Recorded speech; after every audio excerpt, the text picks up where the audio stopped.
She's a representative of the aircraft. They don't want you flying on their plane today, okay? So you're going to have to get off the aircraft. They made us wait and wait and wait. Yeah, that's the way it is. But right now, I'm going to need you... And that's fine, and I will respect that. Okay. So I'm going to need you to grab your bag and just step off the aircraft. And I did not do anything, actually. Disrespect. We'll talk about it outside. Disruptive, besides speak my mind. Okay. And you know what? I live in America, and that's what fucking America's about. Calm down. No, you know Listen that. to me.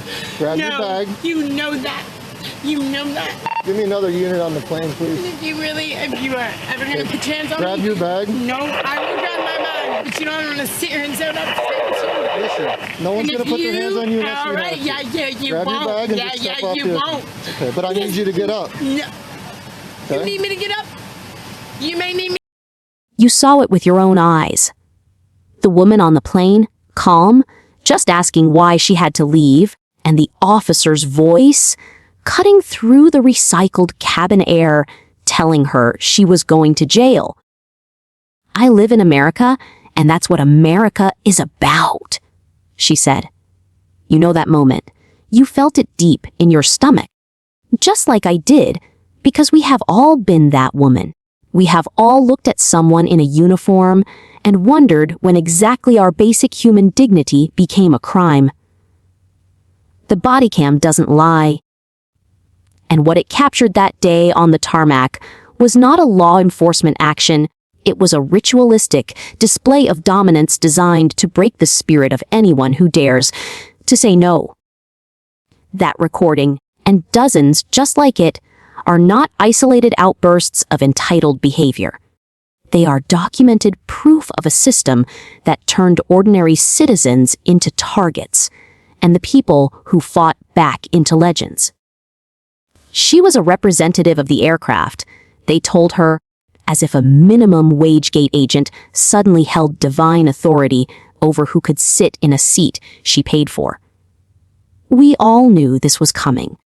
You know, just like I know that when the mask mandates hit, it was never about a virus. It was a test of submission, a global exercise in obedience training, and the airports were the laboratory. That woman, the one who said she speaks her mind because it's what America is about, she wasn't entitled. She was awake. And the moment she dared to say, "Why can't you just tell me that?" Seriously, as a human that is alive. The mask slipped, not hers, but there's... You need to calm down. No, I'm going to do what I need to do. I'm going to say what I need to do. And if you're going to do whatever you feel you need to do to me, right? So I'm going to say what I have meant to say. No, to everybody. Stand up, man. Everybody is doing this. You're going to get arrested if you do not stop. I'm already going to get arrested. You're going to get arrested if you don't stand up and get off the aircraft. Probably already going to get arrested. Do you want to get arrested? Clothes. The cop said they were going to deplane the aircraft no, just for her. Why do you have a right to put your hands on me? Ma'am, what am I doing that makes you feel like you have a right to put your hands on me?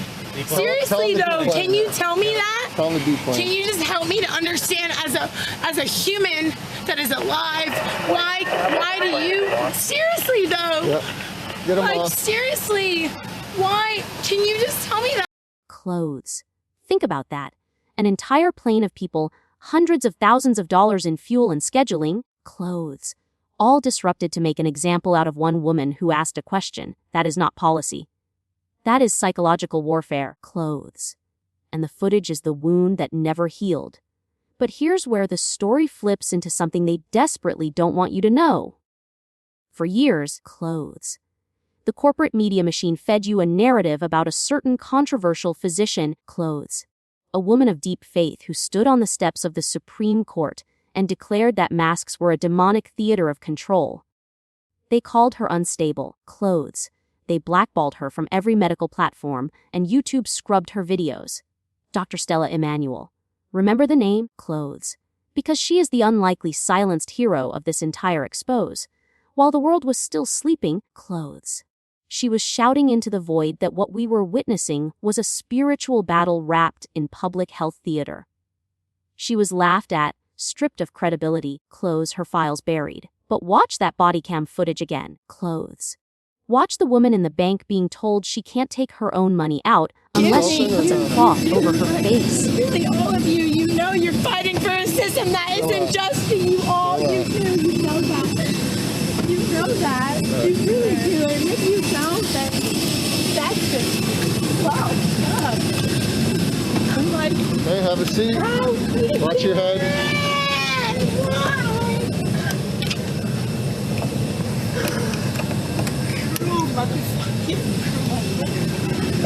Yeah, it's been a lot of talk. Clothes. Watch the 65-year-old woman with her foot broken, crying out that this is what they do to you for not wearing a mask. I had to pull her off an aircraft, so I don't know how she's going to act now, but she's been chirping the whole time, so we'll see how it goes. All right, ready to step out? Are you going to comply with everybody? No, with you two, yes. Not with you, because you're a liar. Okay. No, he said literally the reason he has me arrested right now is why is you. Clothes. Every single one of those moments vindicates every so-called crazy thing Dr. Immanuel said. She wasn't spreading misinformation. Clothes. She was reading the playbook out loud before the first quarter was even over, and the elite had to silence her before you connected the dots yourself. Clothes. I need you to stay with me now, because this is where the breadcrumb trail leads straight into the dark hallways of power. Clothes. And I'm going to drop names and documented events that tie every one of these bodycam arrests into a single, coordinated design. The officer on the plane, clothes. The one who promised he wouldn't arrest her if she just walked off, then cuffed her anyway. His name is Timothy. You said if I got up. Stop. No. Why would I stop when you lie to me? How is anyone going to stop anything when you lie to them? You had your chance, ma'am. I had my chance. You didn't even give me a chance. I looked at you in your eyes, and I knew you were lying to me. No. Don't. You can't bullshit a bullshitter. That's fine. No. Clothes. Timothy looked her in the eye before she ever got on that plane, she said. She told him he was lying, and he did it anyway. Clothes. That kind of deception isn't street-level cop instinct, it's trained. Clothes. It comes from the same federal training programs that the FBI and DHS rolled out in the early 2000s, CLUBS programs that quietly redefined perfectly legal protest and verbal disagreement as pre-criminal indicators. We saw the leaked files. Clothes. The fusion centers keep dossiers on citizens who attend school board meetings or pray outside abortion clinics. The woman on the plane, the grandmother in the bank, clothes. The man who said, "You don't have the right to put your hands on me." They were all flagged not for violence, but for questioning the new ritual. Clothes. And once you are flagged, the system is designed to provoke you until you either bow or break. Look at the woman outside the bank. Clothes, a 65-year-old who probably never had a parking ticket, smashed against a police cruiser, her arm twisted into her private area. Clothes. All for trying to access her own savings without a muzzle. That officer told her, "This is not a public place." Clothes. This is a private business. He weaponized a property rule to strip her of her constitutional protection. I'm sorry, that's what happened. So, I know the... Here, let me get your temperature at least. Anybody? No? Yeah? Where's it gonna take? No, I'm not complaining, you guys. Y'all just... And, trying you to think help he's cute? Oh, yeah, I thought he was cute, too. I looked in his eyeballs, and I thought he looked into my eyes. Clothes. They trained him to say that. They trained thousands to say that, and the training materials are out there if you know where to dig. Clothes. The FBI's own behavioral analysis unit worked hand in glove with social media giants to flag, resistance language, and every one of these body cam encounters features a victim who used exactly the words the file marked as red flags. Clothes. My rights? I am a person? You are hurting me? It's not coincidence, it's classification. Clothes. Now you're probably wondering why this doesn't break into the mainstream, why your own family members can't see what's right in front of their eyes. Clothes. That brings us to the payoff moment that will make everything you've sensed for the last 3 years snap into horrifying clarity. The woman on the plane, clothes. The one who kept saying she just wanted to understand. She knew something profound, something our hero Dr. Immanuel has been preaching for decades. She said, clothes. We're not healing. Come on, can I trust you tonight? That wasn't a plea to the cop, it was a prophecy. The entire global apparatus, clothes. From the boardrooms of pharmaceutical giants to the fact checker cubicles in Silicon Valley was never about healing. Clothes. It was about breaking the natural human bond of trust so completely that you would look your neighbor in the eye and see an enemy if he didn't comply with the ritual, clothes. Dr. Immanuel called it demonic because it operates exactly the way a spiritual oppression does. It isolates, it confuses, clothes. And it makes you participate in your own silencing. When that elderly woman, a self-proclaimed Christian, clothes, was told she was going to jail and she answered, "God bless you," the officer snapped back, "Christians don't talk like you."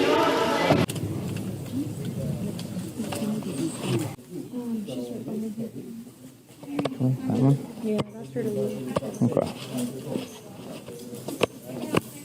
Ma'am, I'll say if they ask you to leave, you have to leave. My money's in this.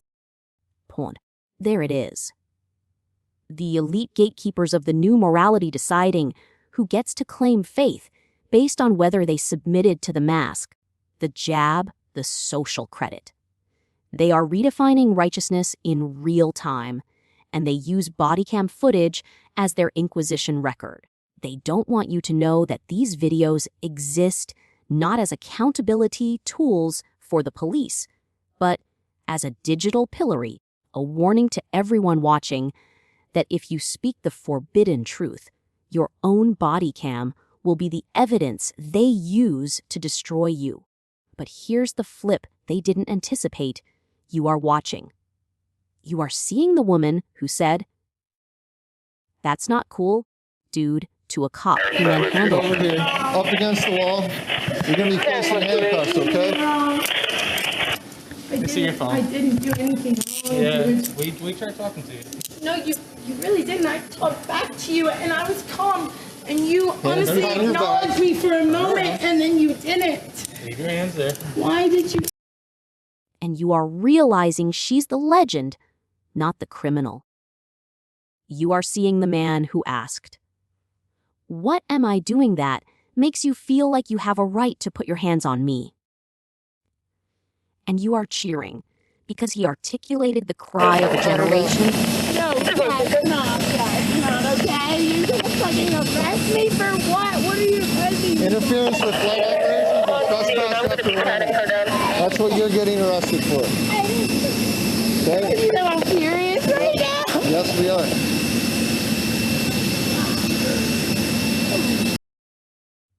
The breadcrumb that brings us to the edge of outright fury is the one that leads straight to your front door.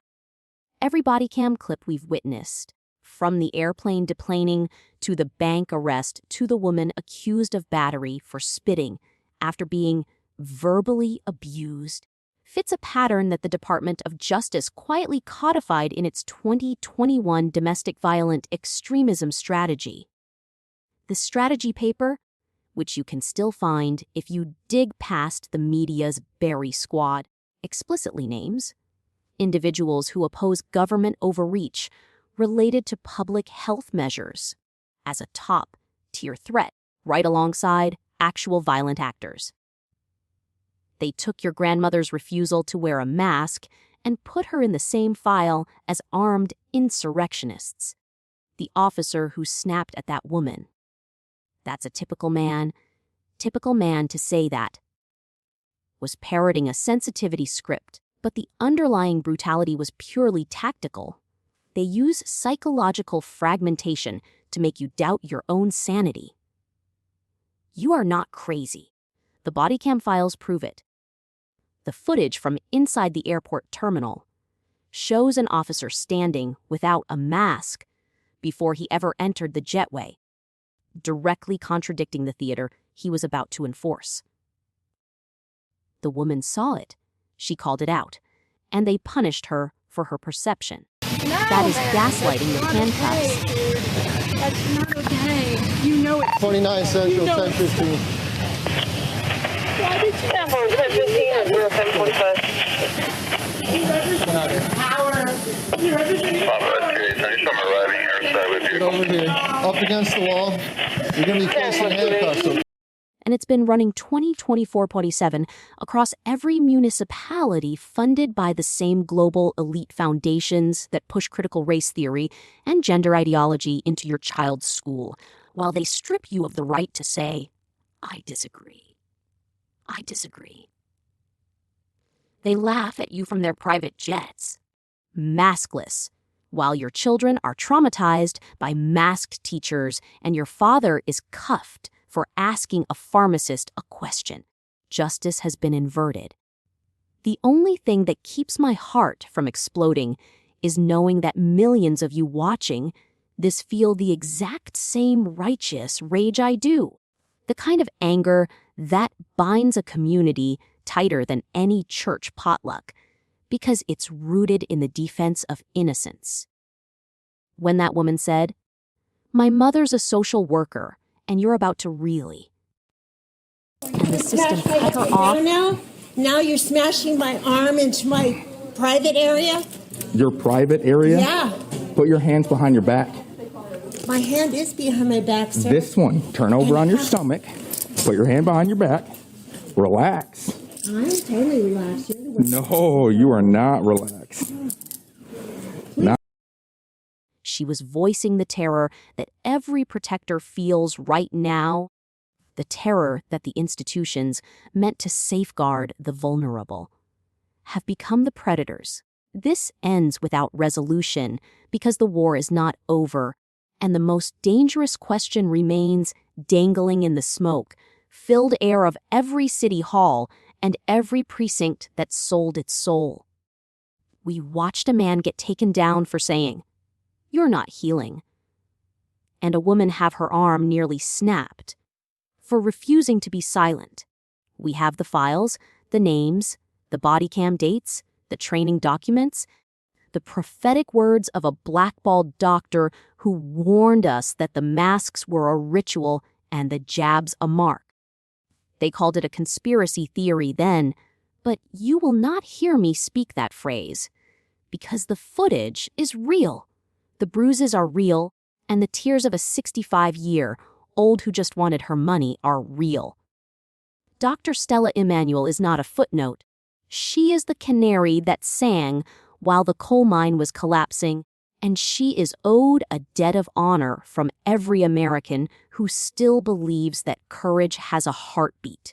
So, I leave you with the question that the system is begging you not to ask, the question that will fill the comments with fire and push this video straight into hands of every sleeping neighbor.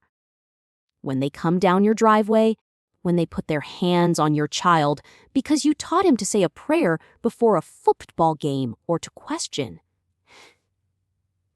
a gender curriculum, when the bodycam red light blinks on and your wife asks for a reason and the only answer is, "That's the way it is." What will you do then? What will you do when the global elite's filing system already has your name in it, and the only crime you committed was staying awake? Tell me in the comments, because silence is the one ritual they still can't perform for you.